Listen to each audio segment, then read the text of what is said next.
E aí, meus amigos, tudo bem? Sejam bem-vindos.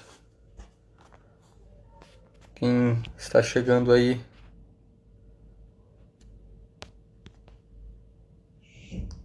para participar da live.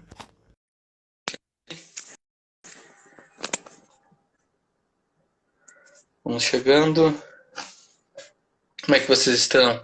Espero que todos estejam bem. Olá, professor, tudo bem? Está me ouvindo bem? Eu tô ouvindo, e você? Estou sim, graças a Deus, vendo, ouvindo. Isso é muito bom. Das últimas lives sempre dava uma travada aí, não estava dando certo. Agora, graças a Deus, está tudo bem. Eu espero que sim também. Tá dando eco ou não? Não, perfeito. Perfeito, Ah, tudo ótimo. Muito bom. maravilha, maravilha. Mas vamos dar um tempinho, não sei, né? O pessoal ir chegando, né? Isso é. O pessoal tá se ajeitando ainda. Essa live vai ficar gravada? O pessoal com Sim, certeza vai aham. perguntar e vai pedir, né? Isso é. Depois a gente vai baixá-la aqui, vai disponibilizá-la lá no grupo do Telegram, vai Maravilha, colocar também no YouTube e pro pessoal ter acesso. maravilha. Vou só ajustar um detalhe aqui para não descarregar o celular. Peraí, vai continuando aí. Tranquilo. Enquanto o professor vai se organizando ali, é, eu vou apenas fazer uma breve introdução, tá? O pessoal que está chegando aí, fazer uma breve introdução, então, do tema, comentando a respeito do que seria, então, o que é essa questão do poder global, né? Nós vamos comentar um pouco, falar um pouco sobre os paradigmas, os novos paradigmas religiosos, o que seria essa religião global, como isso se encaixa. Antes de mais nada, nós não estamos aqui tecendo nenhum comentário, nenhuma observação conspiracionista, de nenhum modo, não somos desse tipo, não queremos também ser profetas do caos, profetas da desgraça, em nada mais, é apenas uma exposição teórica a respeito de um tema que é atual, que é importante e que já vem sendo trabalhado há muito tempo aí por grandes intelectuais, como, por exemplo, o professor, né, o padre Juan Cláudio Sanahua, que foi o autor do livro Poder Global e Religião Universal. Eu tenho aqui a edição antiga.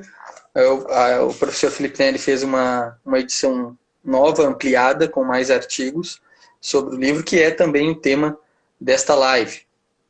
E aqui nós vamos, então, conversar um pouquinho a respeito disso.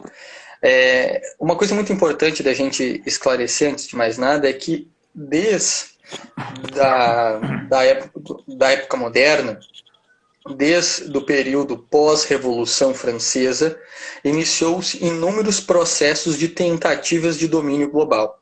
O primeiro deles foi Napoleão, que da Revolução Francesa, Napoleão tenta aplicar um domínio em toda a Europa, tentar dominar o mundo inteiro daquela época. Só não conseguiu na Europa dominar os extremos, que foi Portugal e a Rússia, e também uma tentativa de domínio da própria instituição, que foi a Igreja. Ele sequestrou o Papa, ele tentou ao poder religioso. Depois, passado Napoleão, nós vamos ver outros movimentos que lutam por uma tentativa de domínio global, como, por exemplo, o Hitler, que vai desenvolver toda a teoria do fascismo lá, vai desenvolver não, mas vai aplicá-la e vai tentar um domínio global. Depois nós vamos ter o próprio comunismo. Então houve vários processos de tentativas de domínio global. Só que a cada tentativa se realizou um processo reverso para tentar estancar, impedir que esse domínio pudesse acontecer. Então, logo depois da Revolução Francesa, o Congresso de Viena, uma tentativa global, não deu certo. Ocorreu a Primeira Guerra Mundial, fizeram as Nações Unidas, que também não deu certo. Depois deu a Segunda Guerra. Depois da Segunda Guerra, se estrutura então e se cria a ONU em 1945. E atualmente há uma tentativa, então, de domínio global por três grandes forças, três grandes potências globais que têm uma tentativa de domínio global. A primeira delas que é a mais fraca, vamos dizer assim, que é o islamismo, que tem um objetivo de domínio global pela religião, uma instituição de um califado internacional, o que é próprio da religião muçulmana. Lembrando que para o muçulmano só existe paz quando for muçulmano. Isso é importante destacar, não há tolerância entre religiões. Depois, nós vamos ter uma tentativa de domínio global por parte dos comunistas, principalmente pelo bloco russo e chinês, aonde eles vão tentar global. A própria Guerra Fria foi toda essa tentativa de expansão. Inúmeras ditaduras, inúmeros movimentos revolucionários ocorreram ao longo da segunda metade do século XX na tentativa de expansão desse grupo, na tentativa de domínio global. E nós também vamos ter depois os globalistas, que vão aparecer pós-Segunda Guerra, junto da ONU, vão acabar... a ONU não se criou disso, mas eles vão acabar se estruturando dentro da ONU e vão tentar uma expansão de domínio global através da economia, através de um sistema econômico, alterando uma ordem social natural, na qual o que deve governar o homem é o espírito, depois, onde está a igreja, e depois sim vem o poder temporal, e depois vem o poder econômico. E os globalistas, eles querem superar tudo isso, colocando o poder econômico acima de Deus e acima do poder temporal e espiritual. Então, todas essas forças globais, todas essas tentativas de domínio global, elas precisam naturalmente de uma religião. Elas precisam ou do fim da religião, mas elas precisam ter uma unidade religiosa entre todos os povos. O próprio Alexandre Magno, quando ele vai conversar com Aristóteles e pergunta o que ele faz para um domínio global, uma das coisas que Aristóteles falou foi: cria uma cultura que una a todos, uma religião que possa unir a todos. E ele vai desenvolver então uma cultura helenista, uma mistura de todas as culturas. E dessa maneira, dessa forma, ambos querem a própria destruição da Igreja Católica, porque a Igreja seria a única força que teria consistência para combater estas tentativas de domínio global. Então, o que nós vamos comentar aqui é um pouco a respeito disso.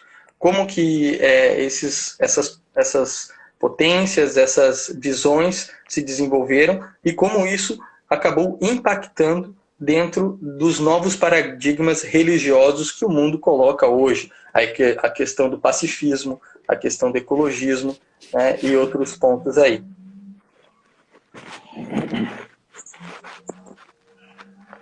Pode... Maravilha. Não, é porque estava dando uma travada. Eu não sabia se era a minha internet ou se era a tua internet. Tava um pouquinho de delay para mim. Né?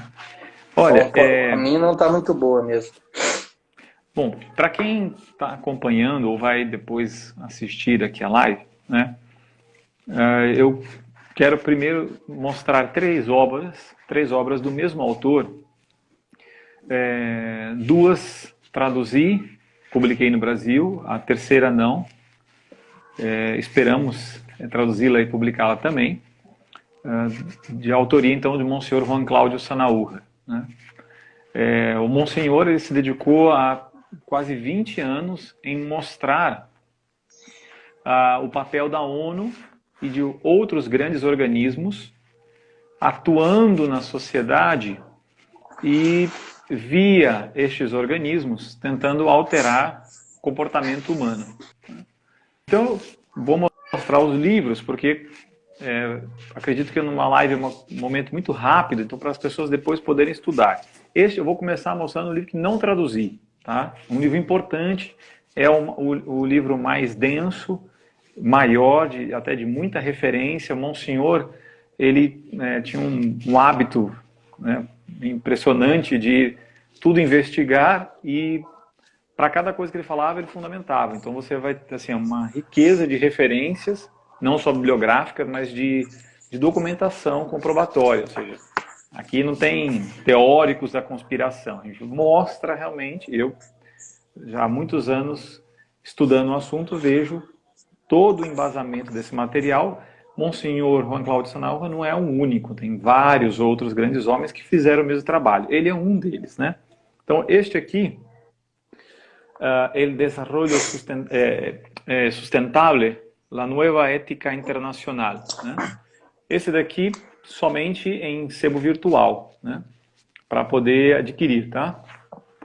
Então, infelizmente não foi traduzido, mas boa parte do que, uma parte do que o Monsenhor tratou nesse livro, ele tem aqui nesta obra. Algumas pessoas vão falar, olha, eu tenho a edição anterior, Poder Global, a Religião Universal, que foi uma tradução que fizemos e uma coedição com a Eclese, na época, né, da minha editora com a Eclese, que era outra editora também.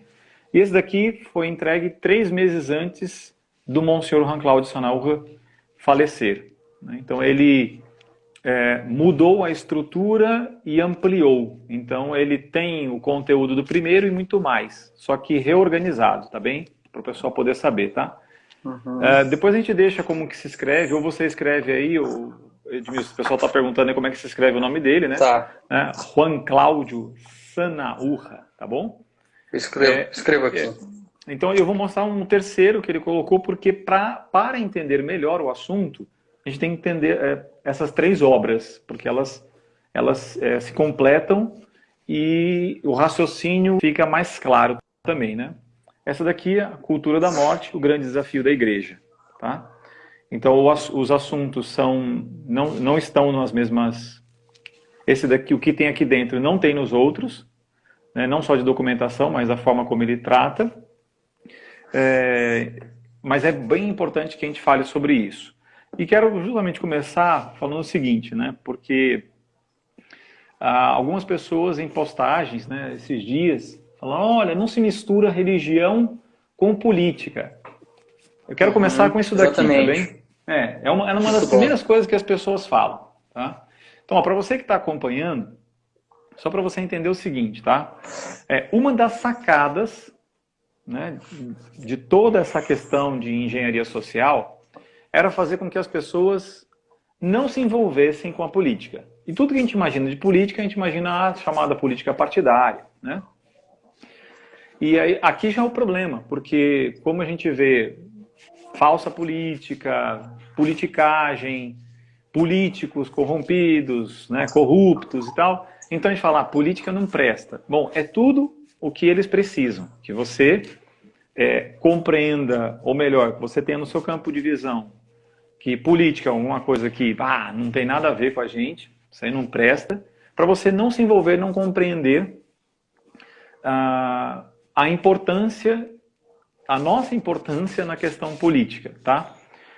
Então, quando a gente vai falar de política, as pessoas já pensam que a gente quer fazer a política que elas conhecem, entende? Porque não estudaram política e tal. Então eu quero trazer, está bem no início da obra aqui do Monsenhor, uma frase de João Paulo II sobre isso, onde ele diz assim, olha, as famílias devem, com prioridade, diligenciar para que as leis e as instituições do Estado não só não ofendam, mas sustentem e defendam positivamente os seus direitos e deveres. E ele vai continuar dizendo que ou a gente assume essa postura, né, de influenciar, no sentido de defesa, de ajudar a promover realmente o bem das pessoas, ou nós sofreremos a política. Então, se você se omitir, você vai sofrê-la, porque alguém vai cuidar disso, tá? E o problema é que talvez esses que estejam fazendo as leis, que estejam por trás disso, tenham critérios questionáveis, vamos dizer assim. E aqui é João Paulo II falando isso. Me chamou muita atenção na época, porque eu já também raciocinava um pouco assim, política, eu quero saber de política. Hoje em dia já não só penso diferente, mas quando eu ouço alguém falando, não, política e religião não se misturam, então a gente tem que entender o seguinte, olha, quando a gente fala de cultura, a gente está falando da vida das pessoas, né, da civilização, estamos falando da sociedade, como elas vivem. E o cristianismo, ele permeou a sociedade. Então, sua literatura, sua música, seu modo de ser, de pensar, de agir, ele tem uma relação direta com estes princípios, com os pilares do cristianismo, né? ou que sustenta a própria sociedade, quando a gente está falando de cultura. Tá? E a gente vê, de um certo tempo para cá, vem sendo estudado isso, né, como via, né, política, via as leis, uma das vias, né, tem várias vias também, dessa alteração, né, transformação social, tentativa de mudar a vida humana. O problema é que o peixe ele não percebe né, a água que ele está nadando, então você não, às vezes, se vê porque não tem elementos históricos para poder analisar a sua realidade. Uhum. Então a gente vê, olha, mas assim era naquele tempo, hoje as coisas são diferentes. As coisas são diferentes por vários motivos, mas o problema é quando a sociedade ela é alterada de modo artificial, tem um elemento que está alterando. Ou seja, quando estão usando de poder coercitivo. Vamos dar exemplos aqui, tá? Isso aqui eu acredito que seja muito fácil, todo mundo também já entendendo. Mas a gente vê isso e assistiu, né? Com a questão da ideologia de gênero, né, tentando se impor na sociedade. Né? Há 10 anos atrás, publiquei um livro no Brasil sobre este assunto, sobre ideologia de gênero. Era super novo isso. Né? As discussões que já tivemos ao longo desses 10 anos foram várias. Né? E muita gente foi aderindo a uma mentalidade e isso diretamente na sua própria vida, o seu modo de pensar, de conversar com as pessoas. Então, essas ideias elas vão baixando. E a gente vê que quando se aprova via política, né, via lei, aí vem aquele poder coercitivo. Se você discorda, aí você sofre a penalidade. Tá? Então, essa é uma das questões importantes para a gente poder entender dentro dessa temática que o Monsenhor fala de poder global e religião universal. Né, que é essa alteração do modo de viver sem que as percebam por quê. As ferramentas ideológicas não são, às vezes, tão claras para as pessoas. Como é que a coisa se dá? Né? Elas não estão vendo os elementos. Existe muita manipulação.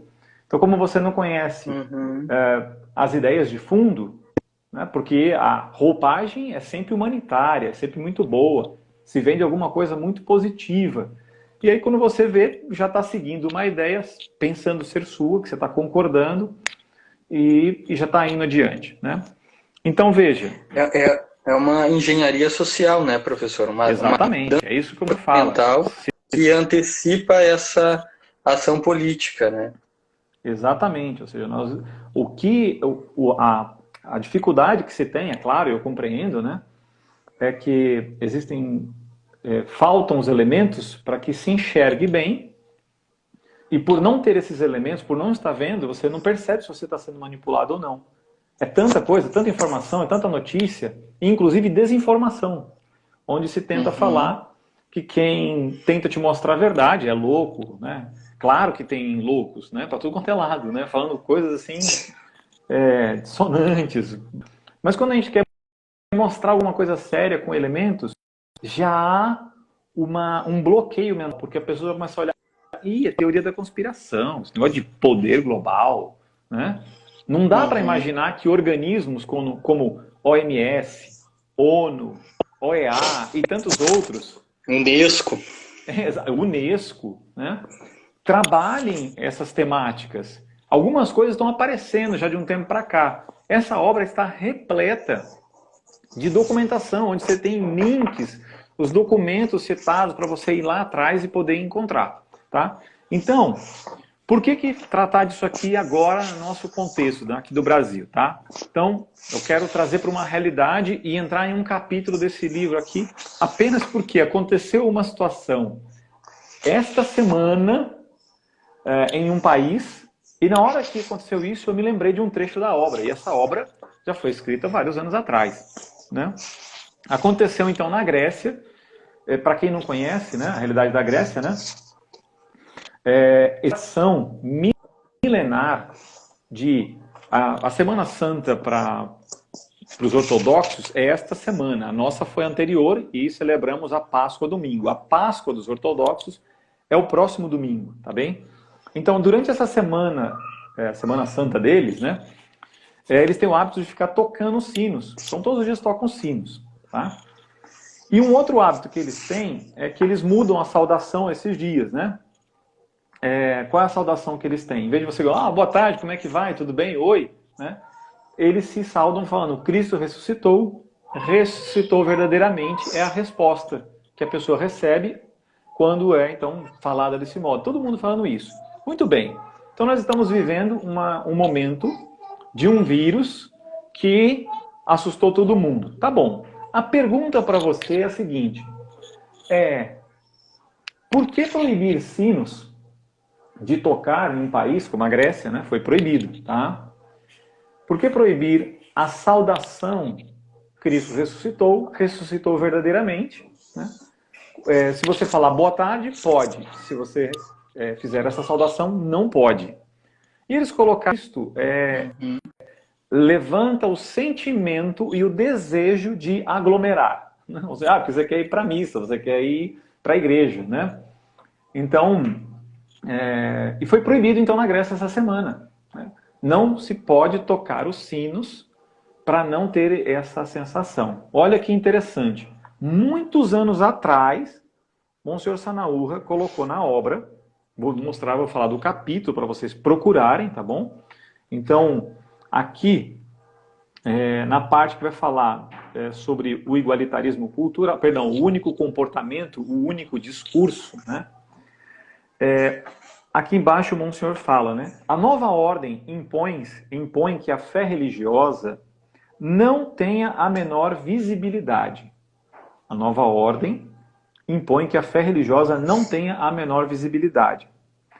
Pretendem-se tirar as cruzes dos espaços públicos. Já fizeram isso, né? Tentaram fazer muitas vezes tal. Pune-se um pároco por tocar os sinos de sua igreja. Olha só, 2020, Grécia. Esse livro aqui é de muitos anos atrás, tá bom? Ou seja, olha, tocar os sinos. Claro, a gente viu isso no Brasil muitas vezes, impedindo de tocar os sinos, mas veja a atualidade. O nome do livro, Poder Global e Religião Universal 2, tá? Você o próprio nome aí? Da live aí. É o nome da live. O nome da live, tá só aqui, que tá fixado. no final tem o 2, tá? Porque esse aqui tem atualização, né? Ele é maior e tal, né? E aí, claro, então a gente vê o seguinte, puxa, vê uma situação dessa na Grécia, me recordei de um trecho da obra, e aí de repente valeria a pena a gente ver alguns tópicos que podem nos ajudar a entender um pouquinho, porque tem muita coisa além do vírus, né? E essa é uma das questões, e pelo menos é o que dá para a gente nessa live conversar, né? Porque teria muitos aspectos para a gente tratar, a gente vai tratar disso, inclusive, em outras lives também, né? Então, aqui, para quem tem a obra, é só procurar o capítulo que trata sobre os novos paradigmas religiosos, o último tópico, falando da ética planetária, tá? Vocês vão encontrar, assim, eu coloquei ele ele não está por tópicos, eu é que coloquei por tópicos, tá bom? Depois eu tento responder aqui as perguntas no final, Edmilson, você vê o tempo, a gente vai batendo papo e ver o que dá para responder, sem dúvida. Tá bom?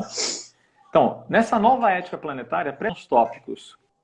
Como eu vou fazer por tópicos, eu vou fazer de forma bastante sucinta, tá bom? Né? A primeira é fazer... as religiões, elas têm, digamos, tem um credo, né? Um código, né? E isso não pode existir, né, numa religião global, tá bom? Então, para modificar isso, eles propuseram, já muitos anos atrás, uma chamada ética planetária. Um dos seus pensadores foi o teólogo católico, já morreu, né, chamado Hans Kung, né, Q-U-N-G. Né?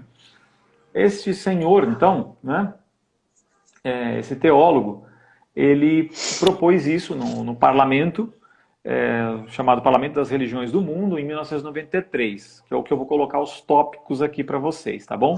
Então, o primeiro dele é fazer um arrazoado da religião, porém, com um detalhe, tirando aquele aspecto que eles entendem que seria fanatismo e intolerância em favor de uma tolerância universal. Ok, primeiro item. Segundo, tá? Em todo esse projeto, vocês vão perceber, se ignora a existência de Deus. A ética planetária não tem relação nenhuma com Deus. Mas espera lá, não envolvem religiões? Então, é um arrazoado. Tem uma aparência, mas não pode ter a existência de Deus. Porque ao falar da existência de Deus, você está falando que existe uma verdade. E esse é o próximo elemento. Se exclui a existência de uma verdade absoluta. Tá? Um próximo item. Também se nega a existência da alma como uma entidade individual, tá? E clara. Próximo item, né? Que é aí dali, ou seja, esses são os itens fundamentais. Então, se você não tem verdade, o que você tem no lugar da verdade? Você tem um consenso da maioria. Então, por exemplo, você vai participar de uma Assembleia Geral da OEA, né? Já tive a oportunidade de participar de algumas, né? Assembleias Gerais, que acontecem em países. E ali o instrumento não é partir dos princípios da realidade. Não, é o consenso. É o que você acha, Edmilson, sobre aborto? Eu acho que isso. Eu também acho. Aquele também acha. Somos maioria? Somos. Votamos, então é isso. Entendeu? Então, o consenso, né? O que a gente decidir, tá? Então, como é o consenso, né? A gente vê o seguinte, o próximo item da coisa, que é o que explica essa ética planetária, né, de Hans Kung, né, que esses princípios estão a serviço de um projeto político de domínio. Só que a religião, e principalmente aquilo eles mesmos colocam aqui, né, religião católica, pelo seu código moral, é o grande empecilho, tá? Essa é o maior empecilho, né? E por esse motivo, então, que a gente vê uma nova linguagem, né? Uma linguagem, assim, universal, que quer se impor. É isso que o Monsenhor está mostrando na obra, aqui nesse capítulo aqui, tá? Então, essa vai se mudar pela linguagem. Ok, vamos parar de ver do livro aqui e vamos também falar um pouco da realidade, então. Muito bem. Eles estão falando que a quarentena, né, já em muitos países, tá? Estão falando isso, tá? Que essa quarentena ela vai se estender bastante. Vai se estender por um ano e meio, 2 anos, né? O senhor Bill Gates, né, deu uma entrevista lá, longa, né, pode ser visto na internet, que de 18 meses, né? E aqui no Brasil já tem lá um esquerdista aí que está falando tudo quanto é lugar, né? Que nós vamos ficar até 2022, podendo ir até 2024. Muito bem. Então, olha, imagine então vocês o impacto disso em relação à fé. Eu já estou vendo o impacto disso, porque na internet tem uma porção de pessoas relativizando os sacramentos, relativizando a igreja, né? Ou seja, essas pessoas não têm esses elementos, não conhecem a trama da coisa, né? A ONU, a OMS, não conhece como é que as coisas foram vindo até aqui, desse novos paradigmas religiosos, então não consegue relacionar e pensa apenas que é um exagero da nossa parte ao falar que, olha, isso daqui está se relativizando, né? As pessoas estão relativizando. Imagina, nós somos sacramento. Edmilson, eu sou sacramento para você, Edmilson. E eu nem critico uma pessoa como essa, porque eu sei que tem boa vontade. Ela está tentando ver, nesse período, o que ela pode fazer de melhor, tá? O problema é que, é como atrás do livro, na contracapa do livro do Monsenhor, ele retira de uma outra obra do Monsenhor Michel Scoyans, que eu conheci, né? Um grande homem, também escreveu obras sobre o mesmo assunto, em que ele, falando lá do século IV, né? Tirando de São Jerônimo, que o mundo dormiu cristão e acordou ariano, né? Que essa nova ordem sendo trabalhada, né? Está conduzindo também a esse cristão que vai dormir, né? e de repente ele vai acordar outra coisa, sem ele perceber. Ele não está vendo, né? Então ele fala, soma-se a atitude vante de muitos católicos à ditadura do politicamente correto, né? Muito mais sutil que as anteriores e que reivindica a cumplicidade da religião, uma religião que, por sua vez, não pode intervir nem na forma de conduta, nem no modo de pensar. Olha só, entendeu? Então, ó, vamos colocar a religião lá no seu quadrinho, lá no seu cantinho, ó, coisa privada, entendeu? Não, mas lá também é a mesma coisa, tem o mesmo valor, entende? Então a gente está relativizando a graça, a gente está relativizando, né, a própria verdade anunciada por nosso Senhor Jesus Cristo, deixada à Santa Igreja Católica, né? E aqui não é uma crítica à hierarquia, tá? Então quem já está vendo essa live vai ver depois, não, mas está implícito. Não, aqui é uma forma de ajudar a raciocinar, encontrar fundamento em obras com documentação, para a gente poder entender o que está acontecendo, entende? Quer comentar alguma coisa, Vinícius? Pode falar aí. Sim, eu nesse aspecto que o senhor comentou a respeito da questão da destruição da Igreja Católica, o motivo disso é porque a Igreja, ela desenvolveu, nós chamamos de direito natural. Foram os teólogos católicos na Idade Média que descobriram, né, analisaram e perceberam que haviam leis naturais nas quais o homem já está prescrita e que não é necessária uma existência de uma lei que determine certas coisas. Por exemplo, não é que haja uma lei que determine o que é gente, porque já está transcrito, já está no direito, transcrito não, mas já está descrito no direito natural que o que é ser uma pessoa. Então, quando você coloca esse tipo de lei, por exemplo, gente é somente estão depois de 12 semanas de gestação. Ele está pegando e está colocando uma observação política, está destruindo o direito natural. Porque o direito natural ele já define o que é pessoa. Você não precisa de uma definição do que é família politicamente. Precisa de uma definição do que é gente politicamente. Porque isso já está descrito no próprio direito natural. E foi a Igreja que fez isso. E percebendo que a maneira que se altera a sociedade primeiro, como o professor falou, através de uma alteração comportamental e depois de forma coercitiva, né, no qual vai ter uma imposição política, uma imposição da lei para mudar isso, eles disseram o seguinte, nós precisamos atacar uma instituição.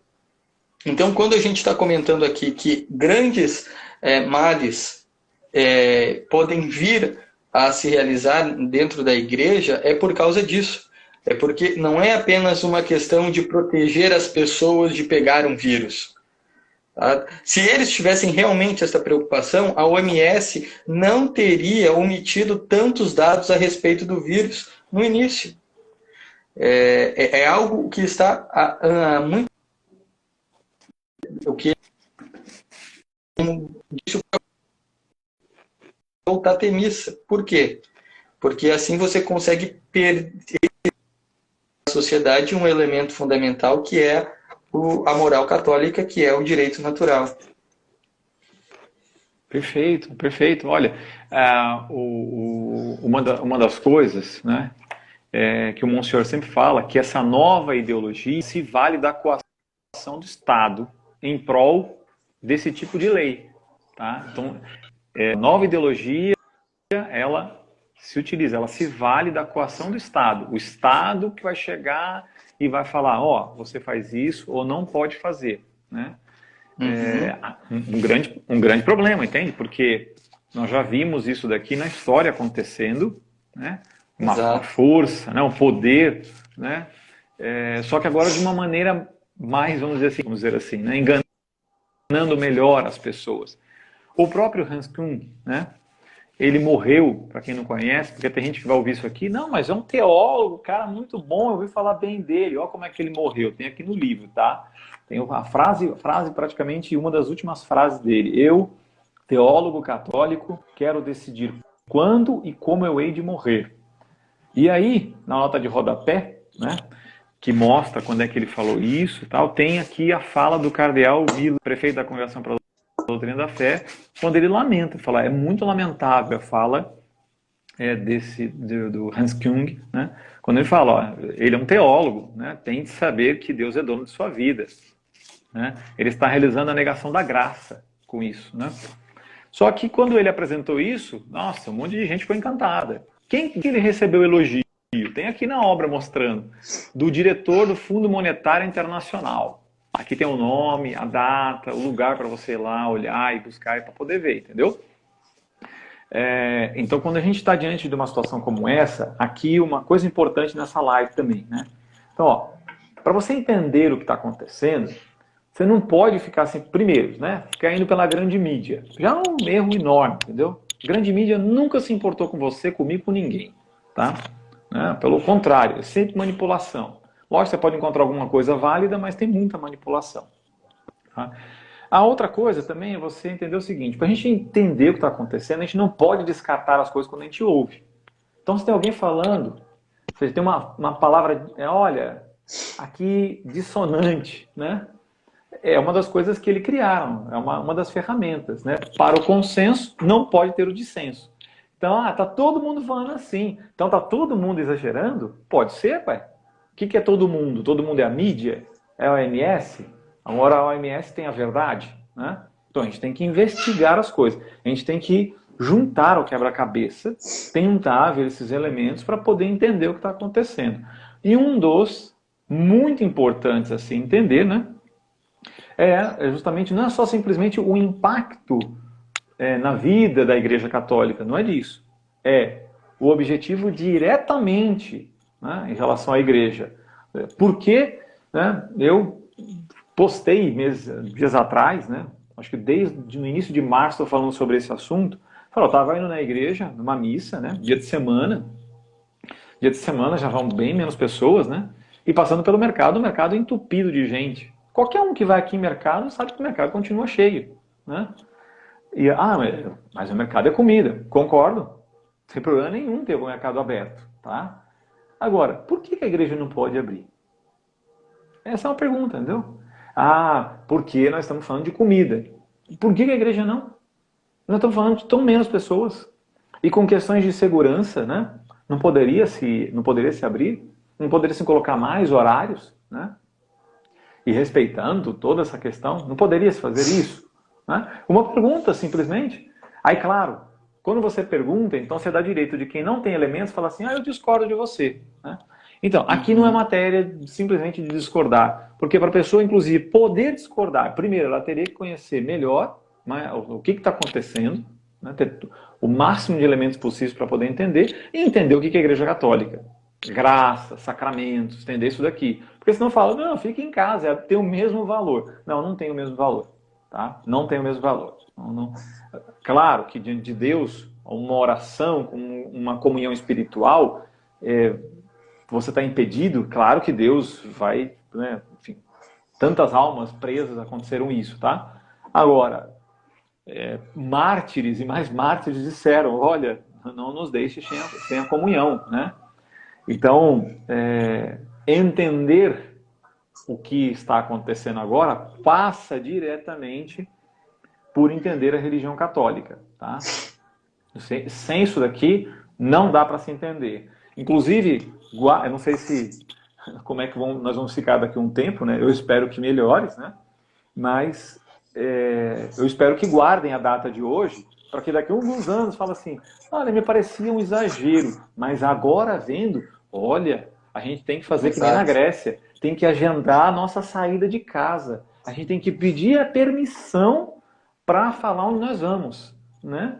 E não se pode ir à igreja, se pode ir na farmácia, só se pode trabalhar quem tem trabalhos essenciais, né? Olha só, entendeu? E se eu tiro a religião? Puxa vida. Imaginem vocês um pouquinho o que é realmente tentar se esmagar, né? A religião. Você está esmagando diretamente a verdade. Tá? Diretamente a verdade. Porque Nosso Senhor falou que ele era a verdade. Então, e a Igreja Católica, né, sempre foi aquela que mostrava, ó, aqui tem uma farsa. É o que nós aqui, como igreja de Millsfield, estamos fazendo, né? A gente chegar e falar assim, não, pera lá. Ó, vocês sabiam, por exemplo, que a Santa Sé colocava... Hans Kung foi proibido de ensinar a religião católica? Vocês sabiam que ela rompeu com a Unesco, ó, em 1994? Por que será que a Santa Sé rompeu com a Unesco? Né? Por que será que, em relação à ONU e ao OMS também? Né? E investigar isso daqui, vocês vão encontrar, né, muito elemento para poder ver gente de grande valor que estava mostrando a verdade. Né? Estava lá falando, opa, nós estamos aqui diante de abuso de poder. Né? Como os governadores estão abusando de poder. Todo mundo sabe que eles estão abusando, né, de muitos modos, para fazer o quê? Botar medo em você. É só para isso. Né? Você bota medo no indivíduo, opa, vou ficar aqui na minha. Né? Esta é uma das ferramentas, colocar medo. Se você fizer isso, você sofre tal sanção. Paga, prisão. Então você vai acuando todo mundo para ver como as pessoas se comportam. No maior parte dos países, como é que as pessoas estão se comportando? Estão ficando na dela, né? Problemaço isso aqui, né? O Monsenhor Sanarrua, ele foi muito atento aos documentos que o Papa João Paulo II escreveu durante seu pontificado. Né? Eu acho que a gente tem que lembrar aqui de uma importante encíclica que é muito esquecida e que faz até parte da doutrina social da Igreja e que quase nem se comenta e que os padres deveriam, né, ter uma atenção, nós católicos deveríamos ter uma atenção maior, que é a encíclica Evangelii Vitae. Né? Nesta encíclica é onde foi conceituada a cultura da morte. Foi onde João Paulo II ele conceituou o que é cultura da morte. Monsenhor Sanarrua, ele seguiu essa linha e ele foi fundamentando com muita documentação como isso foi se estruturando nos últimos 50 anos. Então, uma estrutura política, econômica, social, que visa transformar os paradigmas da sociedade, relativizando todo o sistema religioso, e relativizando todas as religiões, né, para que não se tenha nenhum conhecimento de verdade, transformando as pessoas através de uma ética utilitarista e totalmente materialista. Então, as pessoas só pensam naquilo que tem alguma serventia econômica. Se não tem, não precisa, não é essencial, não é fundamental. E isso tudo foi se colocando aos poucos.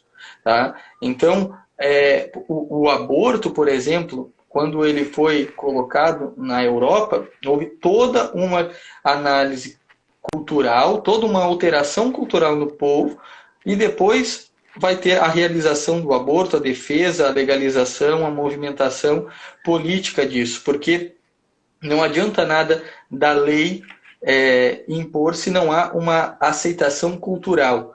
E o que nós não podemos deixar é ter essa aceitação de qualquer modo diante das coisas que estão sendo impostas, sem perceber qual é a raiz que está saindo isso. Ora, por que direitos fundamentais de um ser humano, o direito natural, como por exemplo o direito à propriedade privada, o direito à liberdade, está sendo atacado diretamente nessa quarentena.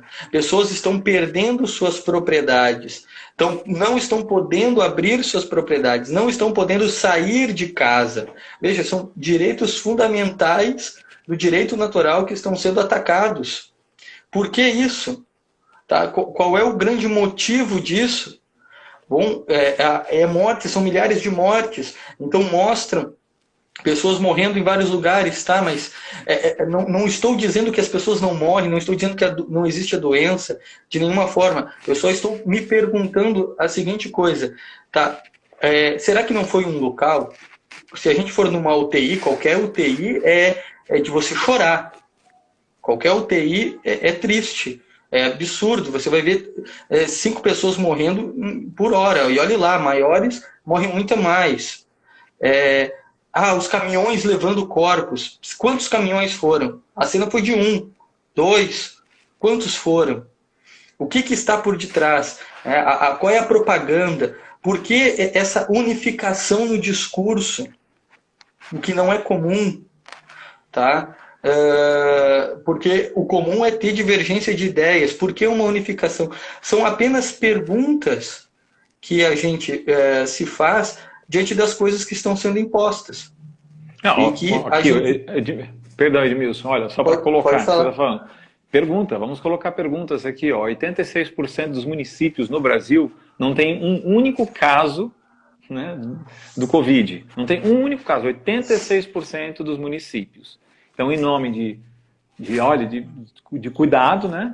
Então, tem prefeitos que estão abrindo valas na rodovia e sitiando a cidade, tá? Não vou citar aqui os lugares aqui, mas eu conversava ontem, né, com uma pessoa de uma cidade e falou, olha, aqui estamos sitiados, né? E não tem caso na cidade, tá bom? Nenhuma pessoa. Ok. Então, por que fechou tudo? Se não tem nenhum caso. Mais de 70% dos hospitais esvaziados. Aí ele vai lá na mídia e fala, os hospitais estão cheios. As pessoas estão filmando os hospitais. Ó, você que está acompanhando a live, faz o seguinte, tá? Filma lá o hospital da tua cidade. Dá uma saída, ainda pode sair. Eu fiz isso aqui. Estou falando, olha, hospital aqui em São Paulo, aqui, quantas pessoas não foram filmar hospitais em São Paulo para poder ver como eles estavam esvaziados? A gente lá no Roraima, em tudo quanto é lugar, filmando, mostrando, está esvaziado. Médicos, a gente conhece um monte de médicos, tudo quanto é lugar falando, olha, diminuiu muito a porcentagem de pacientes de qualquer enfermidade, né? Mas os hospitais estão cheios, não tem leitos, né? Ia diminuir o número de pessoas com corona se ficassem em casa. Olha, as pessoas estão em casa. E não diminuiu? Eles falam que o número está lá em cima. Tá, bom, se nem tem teste suficiente para poder fazer, como é que eles mostram isso? Entende? Ou seja, elementos que não fecham. E as pessoas não se perguntam muitas vezes. Elas não olham e falam assim, pera lá, olha, está fechado lá, né? E será que isso aqui vai ser melhor para todo mundo? Né? Como é que as coisas vão daqui a um tempo? Estão falando de quarentena até o segundo semestre, 1 ano, 2 anos. Você dá conta de ficar assim? Né? De ficar, realmente? Eu não tenho condições. Né? Eu sou um autônomo. Eu não tenho condições. Se eu não saio para trabalhar, não como. Né? Então, olha, a ferramenta, nós estamos aqui com um grande amigo Edmilson, né? Que é professor de história, pode falar isso. Toda revolução sempre começava o seguinte, tem algum manipulando, um grupo, instituições manipulando, levando ao caos social, né? Esse caos social, no momento, está sendo levado para as pessoas passarem necessidade, não terem como solucionar suas necessidades básicas de alimentação, de trabalho, de manutenção da própria vida. O que você tem com isso? Você história, invasões, né?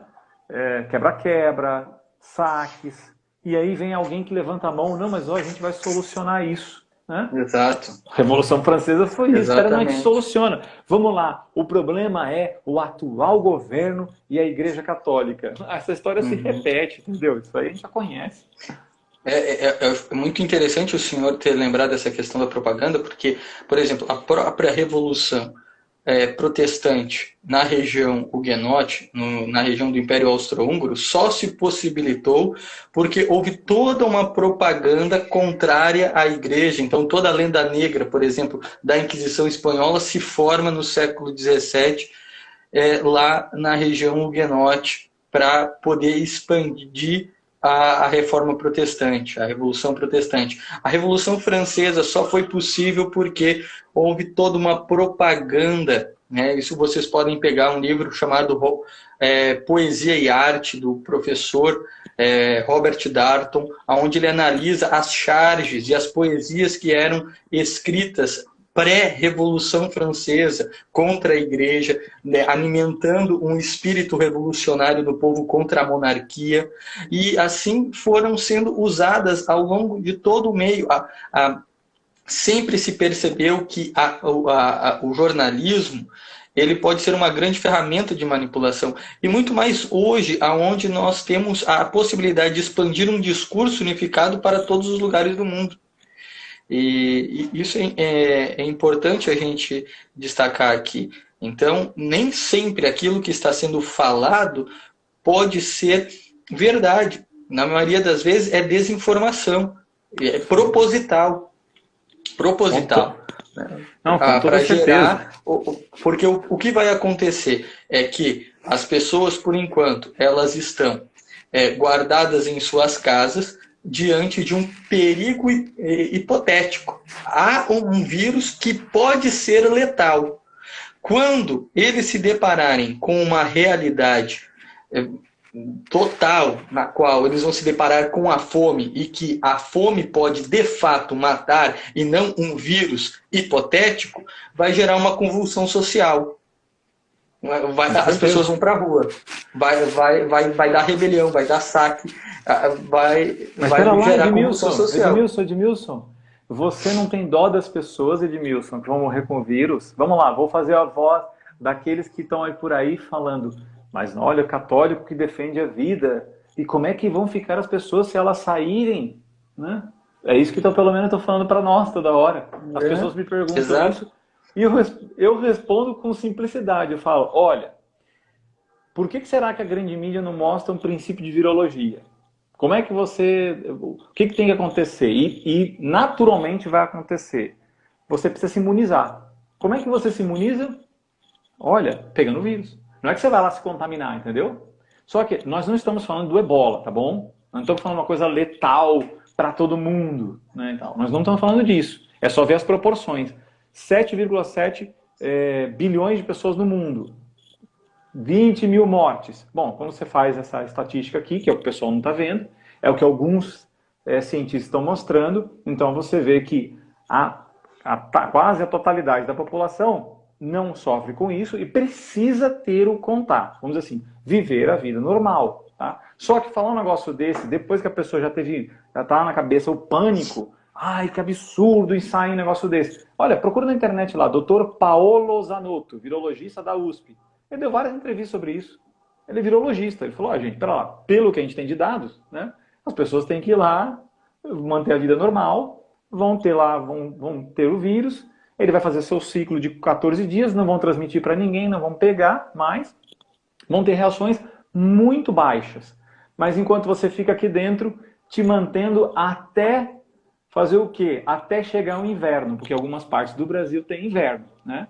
E aí, quando chegar o inverno, aí a coisa, todo mundo gripado, olha, tá vendo? Aumentou a taxa. Bom, é claro, é o inverno, né? Então, Rio Grande do Sul, São Paulo, tem alguns lugares que, né, a temperatura cai mesmo, entendeu? Então, assim, olha, acordar um pouquinho para a realidade, para ver que tem muita manipulação por trás disso, existe uma questão geopolítica, ou seja, se instrumentaliza a questão do vírus. Então, não é que a gente está falando que não tem o vírus, que não mata o grupo de risco, assim chamado, não é nada disso. Só falando o seguinte, é que a partir disso, é assim que se faz com uma ideologia. Né? A pessoa pega algo da realidade para manipular as pessoas e sem que ela note, eles vão tocando o barco da coisa, entendeu? E aí, no caso que a gente está assistindo, né, tá conseguindo colocar medo em todo mundo, não só de pegar o vírus, né? Como se não tivesse remédio para... Essa é a questão, né? Olha, eles estão estudando. Não, já tem, entendeu? Isso daqui dá para a gente poder ver. Inclusive, né, daqui a pouco eu sei que encerra a live, mas para você que está acompanhando também, peço licença do Edmilson, amanhã, às 21 horas, tem uma nova live, né, que eu farei com o Instituto São Roberto Bellarmino, para tratar dos outros aspectos desse assunto. Aí nós vamos estar com um juiz ali, Dr. Wellington, né, o próprio amigo e advogado Matheus, né? Então nós três vamos estar tratando, agora não com a questão religiosa, também tem seu impacto, mas esse outro lado, vamos entrar com questões científicas e na questão jurídica também. Então a gente vai fazer uma série de lives também, para tentar colocar elementos que estão aí esparsos, que as pessoas não conseguem juntar, né? Ou que não estão encontrando em um lugar ou outro, entende? Dentro ainda desse aspecto, e daí para abrir para as perguntas, rapidinho só um breve comentário que as pessoas não estão percebendo, é até mesmo o colapso financeiro que tudo isso vai gerar na própria instituição, na própria igreja em si. O Vaticano, como o Vaticano sobrevive? Através do dinheiro enviado das conferências episcopais do mundo. Elas não estão mais enviando dinheiro, porque não estão recebendo dízimo. Qual é a outra fonte de renda do Vaticano? Turismo. Está tudo fechado. Não tem turismo. Tá? Então já tem jornais italianos, vocês podem encontrar no Info Vaticana, já demonstrando que o Vaticano não vai ter dinheiro para sustentar os funcionários do Estado do Vaticano, agora já no mês de abril, no mês de maio. Então, como é que vai sustentar as obras? Como é que vai sustentar toda a estrutura da igreja? Parece que está se circulando uma mobilização na Câmara da italiana para uma despropriação das terras da igreja, ou seja, para retirarem o Vaticano, aquilo que Mussolini quis fazer, e Pio XI e Pio XII não permitiram, querem de novo uma nova tentativa de acabar com o Estado do Vaticano dentro de Roma. Então estão se especulando isso, porque não vai ter como se sustentar. Então há algo que é grave, a crise é muito ampla, né? Enfim, sim, só queria comentar esse ponto. Isso que você falou em menor proporção, Edmilson, né?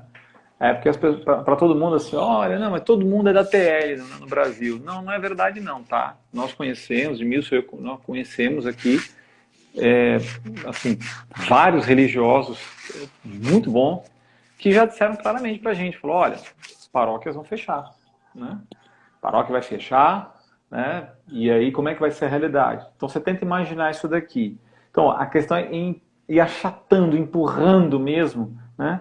E a colocar assim uma coisa como, vamos esquecer, é aquilo que está no livro ali, né? Que a religião se torna algo assim, sem que ninguém note mais nada. Ela não tem noção para nada, entendeu? Imagina o impacto numa próxima geração. Não existe religião. Isso alguém falou disso um dia, né? Como é que era mesmo, né? Entende? Então, quer dizer, o impacto disso a médio e longo prazo na sociedade, entende? Imaginar, ou seja, quem vai te defender? Vai ser o judiciário? Vai ser o legislativo? Que quer fazer através lá do projeto Mansueto lá, estrangular a União, né? Para seus objetivos políticos, né? No momento agora do governo? É isso daí? Aqui, ou seja, para a gente entender esse negócio aqui, vai muito além, entende? Então não é, olha, a gente está apoiando determinados políticos. Não, aqui é o seguinte, aqui tem... Todo mundo será afetado, todo mundo está sendo afetado por uma boa parte de mentira. Uma base de verdade, existe o vírus, afeta a pessoa, porém, tem muitos elementos aqui falsos atrapalhando o entendimento das pessoas. Né? E nós vamos sofrer com isso. Se o pessoal aí tem alguma pergunta, nós temos ainda uns 3 minutinhos aí, 4 minutinhos. Olha, eu vi que foi passando muita pergunta, mas nem deu para poder falar nada aqui também, né? Aí tem gente falando, 3 dimensões, um só governo, uma só moeda, uma só religião, implica a destruição do cristianismo. É isso aí, Thiago. Tá certo, né? Tem muita gente está agradecendo, é claro que tem muita gente que vai falar assim, teóricos da obra, vai lá dar uma olhada, vai lá, né, confere para poder ver documentação, tá? Mas aqui a gente está... Se perguntasse para mim assim nesse finalzinho, assim, mas, poxa, com tudo isso, vocês estão questionando a igreja? Não. Do que eu tenho falado abertamente, e no meu Facebook, Instagram, estou falando o tempo todo, nós temos que voltar à normalidade. Entendeu? Não dá para se submeter a governadores e prefeitos, né? Se todo mundo realmente voltar à normalidade, entende? A normalidade, né, tem muita gente, muito médico mostrando que não é o que está acontecendo aí para todo mundo. Mas se você ainda tem dúvida, amanhã tem mais uma live sobre isso, né? Vou estar lá com um juiz, com um advogado, nós vamos estar lá vamos estar com outros médicos, outros dias, para tentar alcançar as pessoas e que elas possam compreender que é esse meio. Se uma só sai, vai acontecer o que a gente está assistindo. Mulher sendo presa lá no Guarujá, mulher sendo presa no Araraquara, né? Pessoas sendo presas. É o que a gente vai assistir. Professor, e não é isso que a gente quer ver. Vai acabar a live agora, hein?